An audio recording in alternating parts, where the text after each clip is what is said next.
All right, folks, this is Harris Sultan, the ex-Muslim atheist, and welcome to another episode of Sultan's House of Sin. Right.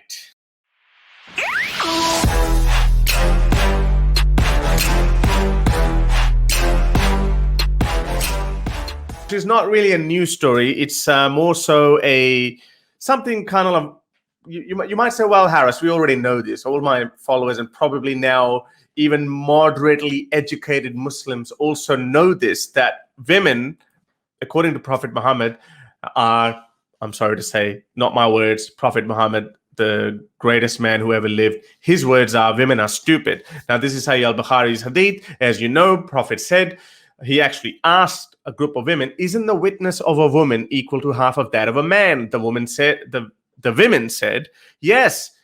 And then he replied, he said, this is because of the deficiency of a woman's mind. Now, why is he saying that? Where does it say that women's testimony is half of that of a man? That actually comes from the Quran. Now, this is the famous Quranic verse, chapter 2, 282. It says, and if there are not two men available, then a man and two women from those whom you accept as witnesses, so that if one of the women errs, then the other one can remind her. So it's not just the hadith, it's the actual Quran as well that says women's statement is half of that of a man, because they're a little bit stupid. So why I'm bringing it up, as most of you already know this, I've spoken about it many times. I've mentioned that in my book, and so many people actually know about it. So, well, something happened last week. We had Nobel Prize winners were announced last week, and we had this wonderful woman, Professor Andrea M. Ghez. She's an astrophysicist, and she is given a Nobel Prize for 2020 for discovering the supermassive black hole in the center of our galaxy. Now, I believe it was discovered quite a long time ago, but maybe she refined it or something. But anyway, she's also a co-winner. So I think there are a couple of other physicists as well who've won this year's Nobel Prize. But the point is, she is a woman, and I am pretty sure she is smarter than 99.999% of men on planet Earth, especially men like this or this one. So, and you know what? It's not only just that woman.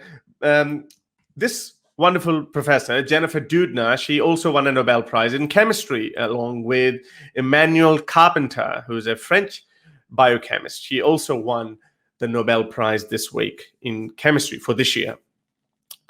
Now, we know as women have been allowed socially, it's become more and more acceptable for women to go out, to pursue their careers and become more and more educated. We are now seeing bigger and bigger chunk of Nobel Prizes every year going towards women. Yes, there's still a significant gap between male Nobel Prize winners and female Nobel Prize winners, but that gap is constantly narrowing, and that's only because now we are encouraging women to go out and do their thing. But obviously, Prophet Muhammad didn't know that. And Islam and verses like these, or hadiths like these, actually systemically discouraged women. So I want to ask these feminists, especially Western feminists who say Islam is a very feminist religion, ask them, according to Muhammad, these women are stupid. These women are not smart enough to be considered equal to men. But this is not where Muhammad's misogyny ended. There's another famous hadith, Sahih al-Bukhari, book 92, hadith number 50. Now, during the battle of Al-Jamal, Allah benefited me with a word I heard from the Prophet. When the Prophet heard the news that the people of Persia had made the daughter of Khusro their queen, meaning ruler, he said, never will succeed such a nation as makes a woman their ruler. So no nation can succeed if you make a female the state. Again, Muslims are like, whoa, our great prophet, he knew everything. He was the smartest man of all time and blah, blah, blah, blah, blah. But little did he know that now, and I'm only going to mention women who lead the developed countries, not third world countries, like, we've got Prime Minister Benazir Bhutto, who was the Prime Minister of Pakistan, Prime Minister Indira Gandhi, Prime Minister of India, Prime Minister Sheikh Hasina Wajid, who was the Prime Minister of, still is the Prime Minister of Bangladesh, and there was another Prime Minister of Argentina. She was Prime Minister up until a few years ago.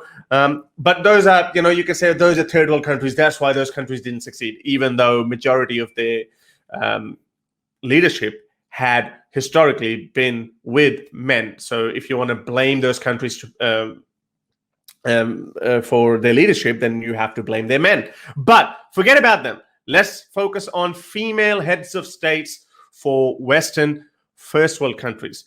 Obviously, we all know our great Angela Merkel. She has been Germany's chancellor since 2005. Now, I personally don't like her politics, but, she is doing a pretty good job. Germany has been first world country. It didn't go into some chaotic spiraling out of control. That didn't happen. So Germany is still a developed country.